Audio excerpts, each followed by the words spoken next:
This hill is a lot bigger than what it looks like on the map. And this river is humming. Right away though when we get here, look at this trail coming off this freaking hill.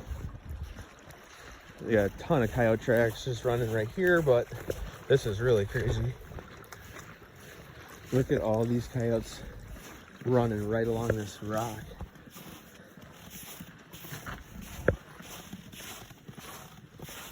And it snowed, what was that, yesterday, Brandon? Oh my God, look at this. You could drop a trap in anywhere in here. Yep, I think they're hitting the dead pile, Brandon. I think they're hitting the dead pile. What do you think? This ice is definitely going to be gone when it warms up, though. There's a lot of current here. Look at how these coyotes go down this, like, literally like a cliff. They have this nice, like, point they could go down. Literally, this is like a death sentence. They just bomb right off this hill. Straight down to the bottom. Yeah, if you're looking for A22. He's carved up on the side of the road here. How did his fat ass get through that? Dude, that is the biggest coon I think I've ever seen. Because the river's melting away so quick, and Brandon's got his rubber boots on.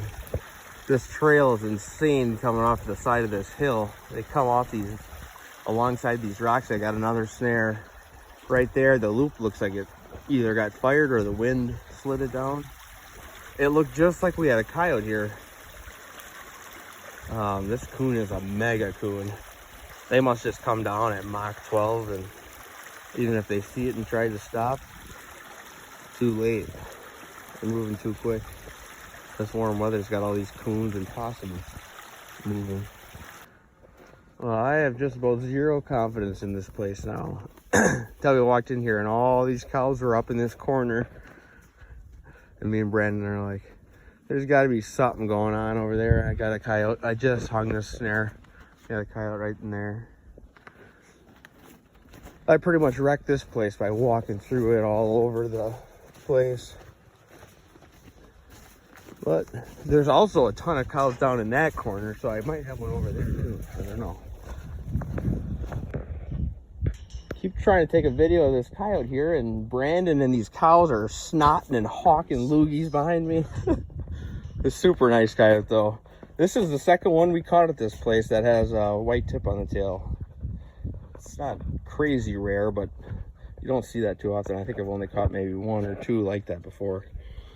But really nice white belly. Some pretty cruddy coyotes out here, so the last four I caught have been really nice, so that's nice. Really good coyote, so. Warm day.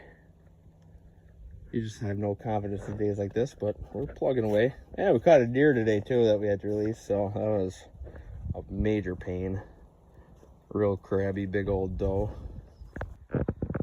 Sometimes I gotta trick my girls here that I'm sitting here working on something, just to get them away from something else. Otherwise I'll mess my stuff up. So I'll act like I'm working on something on this fence here, and then they'll come check this out instead. Now they'll all go to this corner of this fence.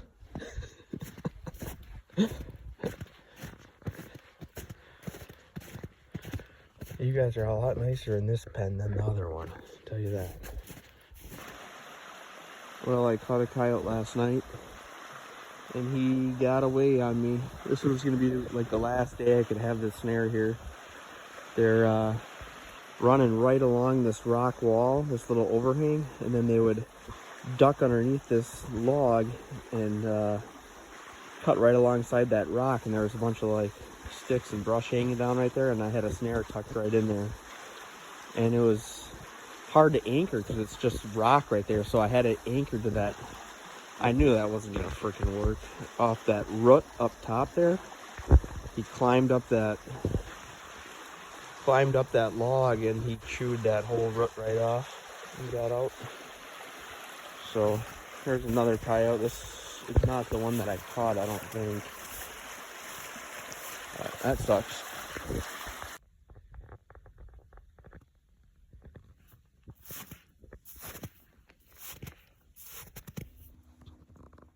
So I caught this giant bobcat this morning in a cable restraint. Everything about the setup was totally legal. You're not allowed to have any entanglement when you're setting these cable restraints in Wisconsin. Anything that's 1/2 inch in diameter or larger, like a branch, you can't set it. But it got wrapped around these 2 tiny little twigs, and these cats, and foxes are the same way, their carotid artery like protrudes out of their neck, and they have very, very thin skin, and it does not take much. And this, how I caught this, is tight under his chin, like in a perfect spot, and basically just cuts the blood flow to the brain, and they pass out like in a second. So I called the warden. It's almost impossible to get a hold of anyone. I'm sure I'm not going to be able to keep this cat, but it would be awesome to have a salvage tag for it. So I'm waiting for a call back. But this thing's head is enormous. Look at the paws. The paws on this thing are huge. Look at these. Look at these freaking suckers. Oh my God. I wouldn't want to get in that tangle with this guy.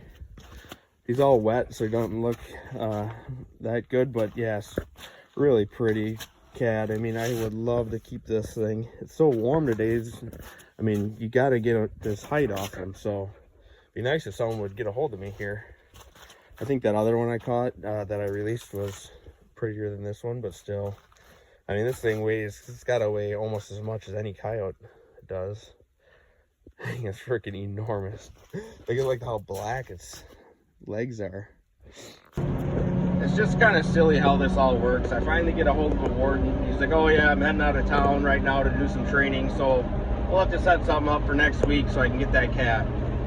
And I'm like, well, it ain't gonna be any good. It's not gonna be good in 12 hours, much less a week. I mean, it's got a belly packed full of red meat.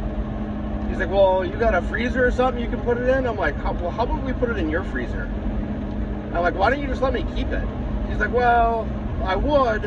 I mean, if you hit it with your car or something, I would let you keep it. But since it's an incidental catch, I can't let you keep it. I'm like, well, why don't we just pretend I hit it with my car? I'm like, what's the difference? It's so stupid. He's like, no, well, you can drop it off at the DNR station. So I'm literally driving 35 miles to drop this thing off right now. I just feel like it's the right thing to do. Like, that's the stuff that gives trappers a bad name. I could have just left the thing sit out in the woods, but they're such a cool animal. Like, I don't want to let it go to waste. Oh, this is the first time I've ever been watched putting a snare in. There's a bobcat. See him watching me.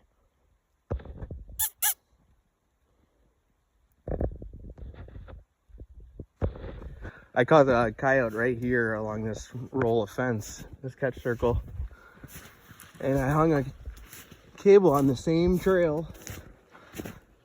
Couldn't even see it. And I was just gonna walk on by, and I'm like, I better come check this out. And I got a mega bobcat in here. Oh my God, this thing is huge, dude. Oh my God. Look at this thing. Oh, is he pretty too? Dude, I don't think he's been caught long at all, dude. Dude, it is so hard checking these in the dark. Me and Brandon just come up this hill. We're looking right up this trail on the way, and we couldn't even see this at all. And then I said to Brandon, I'm like, dude, don't this look like fresh tracks right here? It's just so warm, they're all melted out. I'm like, I do not see my cable. All of a sudden, whoop, there's a coyote.